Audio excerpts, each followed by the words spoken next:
तर त्या निमित्ताने आम्ही नेहमी कोणी ज्युनियर आले तर आम्ही त्यांना जाऊन भेटत असतो. सरांना भेटलो, सरांना भेटल्यानंतर या अधिकारी आहेत असं तरी कधीच ते वागले नाहीत आमच्याशी.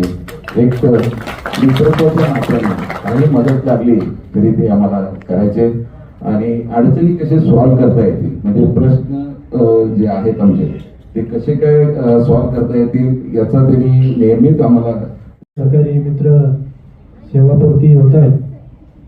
आणि पंढरीची वारी चालू असताना पांडुरंगाकडे एकच मागणं करतो की दोघांनाही उदंड आणि निरोगी आयुष्य लाभो. तुम्ही पैसे किती कमवले, पैसे किती कमवणार आहेत तो पुढचा काळ आहे, परंतु पंढरीची वारी चालू असताना पांडुरंगाकडे आम्ही सकाळी दर्शन घेत असताना कोमणे साहेबांनी भोई साहेबांना सांगू शकतो की देवाला एकच सांगत असतो मी की आलेल्या प्रत्येक माणसाला सुखी जीवन आणि समृद्ध जीवन जगण्याची शक्ती परमेश्वराने द्यावं.